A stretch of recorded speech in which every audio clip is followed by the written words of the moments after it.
I love talking about Russian music.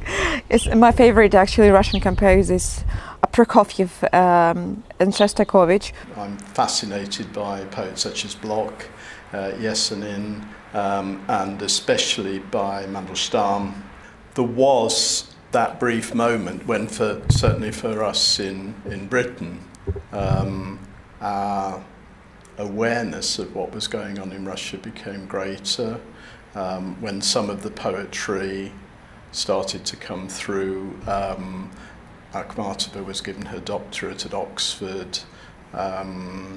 Shostakovich came to the Edinburgh Festival, and I still listen to that performance of the Fourth Symphony that came out then. And generally Britain was more open to Europe generally. It wasn't just Russia, it was to the continent. Britain opened out a great deal then. I mean, what I've got out of it so far has been listening and grappling with, listening to other people, you know, whose knowledge is greater than mine, grappling with what I don't know, and trying to and also trying to express what I think I do vaguely know, and also to give voice to these writers. Actually, I mean, that's really what I would see my function as, to read them. For them, you know, poetry lives when it's heard. So I've learned a great deal, and I think that's what's exciting. You know, the fact that you, I suppose, yeah, I realise how often, you know, I can skate on the surface of something unless I'm really forced to examine it, and that's been a huge pleasure. It's actually my second attempt. I already tried to establish something like this in Germany about 20 years ago, and it was nice. It was a good opportunity to bring people together to learn something new. So when I moved to England, to London, about 2 years ago, I decided to start it anew, to bring cultures together, to try to understand my own multicultural life, and to try to learn something from the other people. I think on one hand I always felt a little bit out of sync with my surrounding, but quite comfortable with it too. So I always felt like studying something which made me feel that I'm not quite where I am. And I think this natural displacement was, well, somehow just felt very natural. So I think that it felt great to read, let's say, Western literature in Russia, and then when you're elsewhere you just suddenly start reading something else. But I think, well, it probably did start with Nabokov and this idea that you can create those separate worlds that can somehow be put together.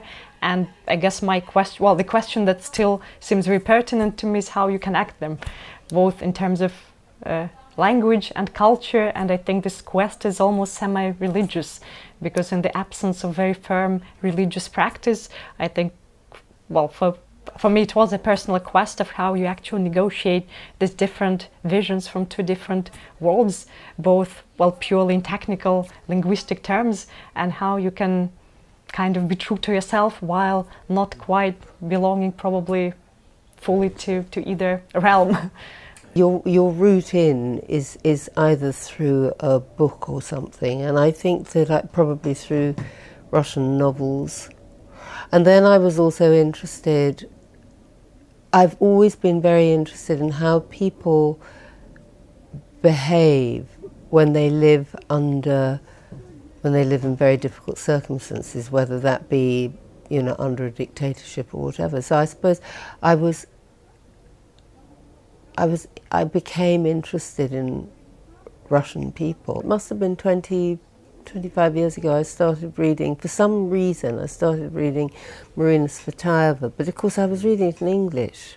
So everything I was very aware of the fact that it was in translation. And then I got to know Joseph Brodsky. I was working in New York, and I read some of his essays, and I was in an incredibly successful play, and I can remember I was talking to one of the actors, and he said something like, well, you know, invite him to the show, and so I did. And our conversations would range around Russian literature, whether it was some of the a lot of Russian poetry in translation is difficult because particularly the 20th century is codified. You know, you think of Anna Akhmatova, she is going to be referring to people I have no knowledge of. So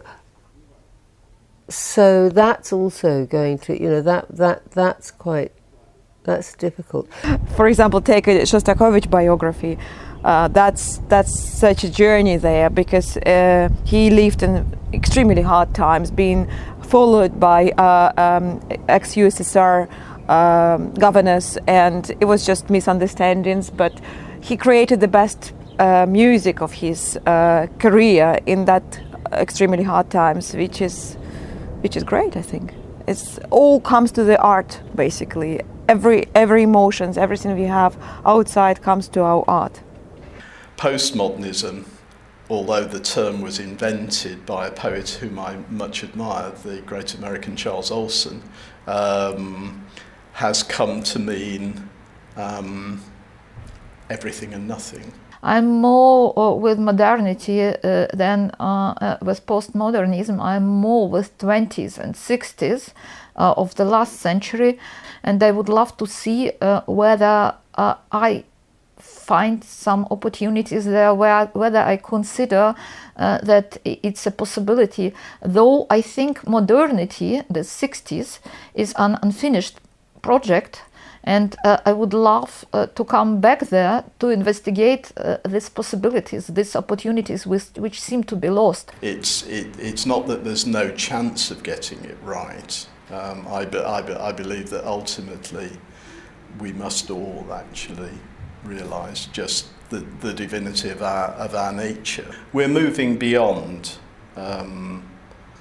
just identifying ourselves as members of tribes. You know, I'm an Englishman, okay, but that doesn't define who I am. I'm a teacher, but that doesn't define who I am. I'm a 65-year-old individual living in London, but that doesn't define who I am. So it's knowing that there is more and more to it, but that the more one tries to pin things down and say that's got to be the case, the less you'll get it, the less you will have it. That's the paradox. I think that this idea of, well, still very old-fashioned idea of redemptive art was very liberating. And I guess sometimes now I may not be as convinced, but still I think it's the force that carries me along. Mm-hmm. If we think of the generation of Jewish American writers, or let's take even, well, somebody very known like Philip Roth, or like we can think of many novels that start from a really very simple premise, right? We don't have to immediately discuss, well, God and eternity and self-realization. And I think somehow I can hardly think of, well, Russian literature being comfortable with the absence of grand themes and debates. The English are notoriously afraid of emotion. And they would much rather have the appearance of intellectual profundity without the actual consequences of it. That's my own experience. I'm half Irish, so I have a bit of both in me. It's a proud people. What does the word Slav mean, after all? So there is the need to assert themselves. The British, when they lose an empire, make jokes about it. That's our way of coping with it. We're both actually nations who have lost our former role in the world, our former reason for being, and we have to reinvent ourselves.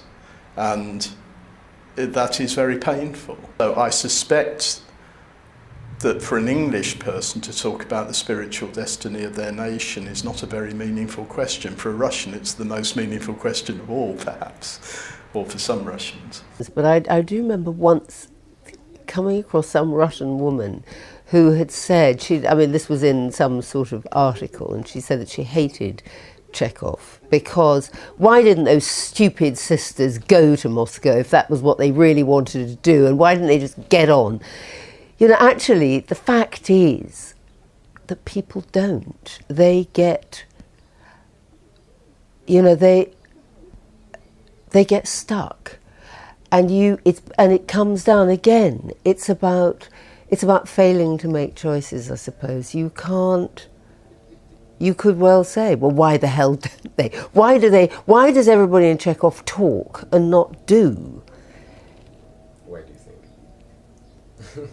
I think maybe it's a national characteristic, but I also think I think a lot of the time that is exactly what people do.